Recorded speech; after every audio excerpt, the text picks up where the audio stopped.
Wednesday. It is basketball night for the Nebraska Cornhuskers as they face the Michigan Wolverines. You know, before we hop on the LBJ train, and we'll definitely talk the Huskers versus Michigan tonight. I feel like a broken record, though, for the keys to the game again. Oh, yeah. Nick, are you feeling me, dog? Oh, 100%. Because think about what we talk about every single time. It's somebody's got to step up. Somebody not named Sam Griesel or Derek Walker's got to step up. Yep. And that team collectively can't turn over the rock. Right. They didn't do it against Penn State, and it resulted in a win. Also, there's a correlation there between winning the rebounding battle and winning the basketball game. There, like throughout their entire season, there has been a correlation. So Nebraska's got to figure out a way to limit Hunter Dickinson, who's one of the best bigs in the Big Ten, for Michigan tonight. Got to figure out a way to limit him. Derek Walker, you saw the last time out against Penn State, stayed out of foul trouble, and he was able to play a little more free, and that helped. Now, part of that's also the officiating, because it wasn't like he wasn't being physical or competitive. They were letting him play. So part of that's on the officials. But now against Michigan, it's got to be something similar, because Derek Walker, when he's free, he facilitates the offense and he can score. He has that multi-threat capability with him, but you just got to figure out a way. And Jamarcus Lawrence has to have another type of game like he had against Penn State. But most importantly, it's can't turn over the basketball. You gotta keep value the possessions, as you guys say. What's your thoughts, Raph? Yeah, I feel the same way. And then like that correlation between the rebounding, and the more rebounds you get, more possessions you get, less turnovers you get, more chances it all works together. You know, if you do that, you know, you have a chance to win the game. And then it will be interesting that with Derek Walker, you know, hopefully he don't pick up like 2 early fouls and he's got to sit out the whole entire first half. Yeah. So hopefully they don't have to put minutes constraints on him due to fouls. So yeah, it's imperative for D-Walk not to get in foul trouble, man, because if he gets in foul trouble, it is going to be a scary night if he gets in foul trouble, because Hunter Dickinson had 25 on us last year. You know, dropped 25 on us last year. Now Michigan did get blown out by Penn State by 22 a couple not too long ago, but they've been on fire since that. And so goes Hunter Dickinson, so goes Michigan. So similar situation, they just have more role players they can score. You know, for instance, I forgot who said it the other day. It might have been Jake that brought that up on their show on the early break. You know, how many guys on our roster besides D-Walk could you think it could hit 30 besides Tominaga? You know what I'm saying? And I didn't even think he was going to be able to hit 30 this year. Yeah. You know, but Raph, of course, you're saying, you know, Hoiberg was going to hit 30 that night. So, you know, you never know, man. All things are possible. They also too, everybody's going to be watching Casey's first shot. Seems like when he hits that first shot, that means good things for him. So hopefully that first shot goes in. You know, now you bring this towards the women the other night, where they had against a Northwestern that wasn't very good, okay, but they had 24 turnovers. You know, last on Sunday when we played against Penn State, a team that we beat that beat Michigan by 22 earlier this year. You know, we didn't have our first turnover until 8:47 in the first half. Me and you looked at each other, Ralph, like, wow, you know, they're taking care of the ball. Now, they ended up with 7 total. Was it 7 or 8 total, Nick, that they had against Penn State? I want to say 8 or 7. Thank you. I think it was 7 total. And those came, you know, late. You know, they had, you know, the lead was up there pretty good. But at the same time, though, if they have more than 13, I would say this, if they have more than 12 turnovers in this game against Michigan, it's going to be tough. So, again, it's almost like I got to copy and paste this for every Nebraska men's basketball game and the women as far as that goes.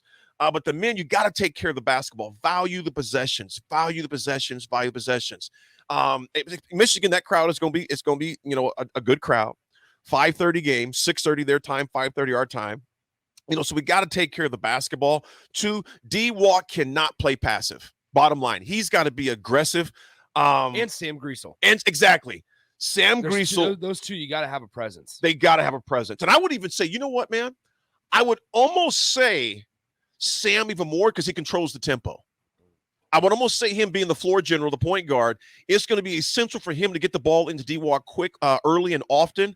So that's going to be huge. Obviously, Sam and D-Walk, but also Casey, how he comes out is going to be big.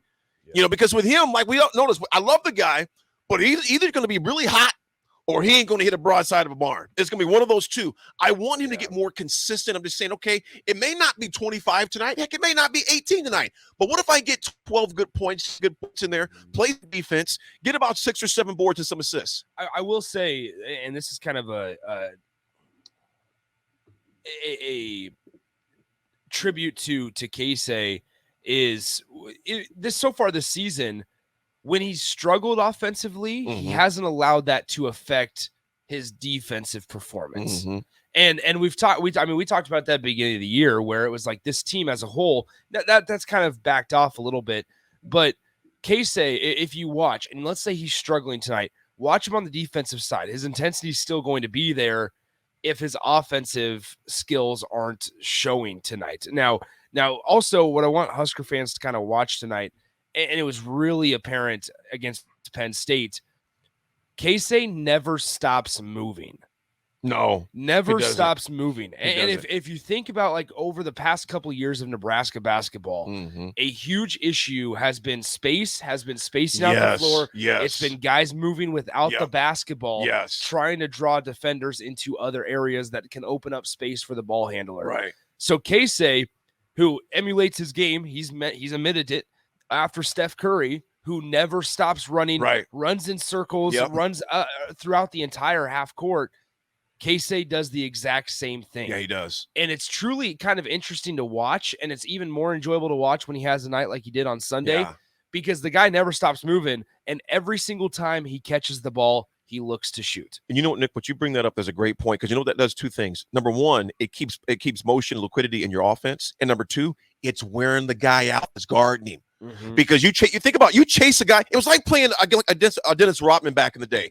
You knew that dude was going to be moving the entire time. And even if he doesn't touch the ball, it forces the defense to make sure they know, and they have tabs on where Casey Tominaga is every second of the possession, and it wears out the defender. Right.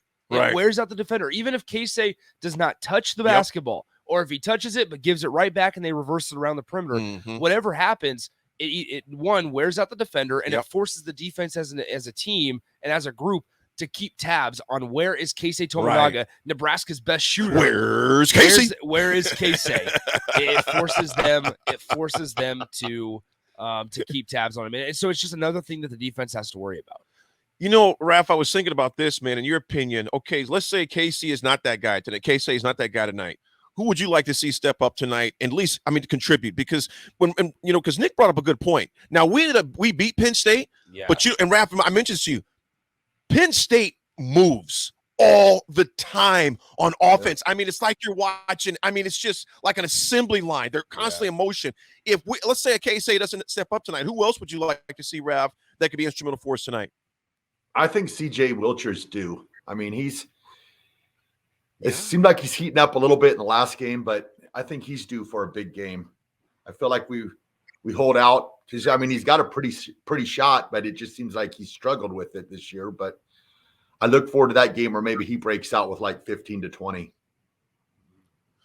Well, I tell you what, him and the rim have had a kind of a bad relationship this year, and it's not, the guy's got a pure shot. He just hasn't hit, and we're going to need someone like him to step up, whether it's a Denham, whether that's a Jamar's Lawrence, whether it's Lawrence that steps up, and even Big Brandon. Someone's got to step up tonight, because it's going to take a full team effort tonight. If D-Walk has 25 or 30, if he has 18 or 20, and you got Sam Griesel with 18, but no one else steps up, they're going to need more than 2 people to step up tonight against Michigan. That's for sure. This is a 3 to 5 person job of double figures, in my opinion. I truly believe that. 10 here, maybe even 8 or here, but someone's got to get 10, 12, 14, 20 or something like that, because if it's just D-Walk and Sam, it's going to be a long night in Ann Arbor tonight. Well, folks, we got to talk about what took place last night there in Los Angeles after the break, but we got to bring it up. And it's on the text line. We're going to address them too, because there is some LeBron. Hey, in fact, somebody even said LeBrum. I'm like, come on, really? We want to talk about why is there so much a distaste for LBJ. We'll talk back that and about all things as well. Super Bowl coming up as well. We'll be back on the drive with AD and Rav. Nick holding it down. 90.7 a ticket.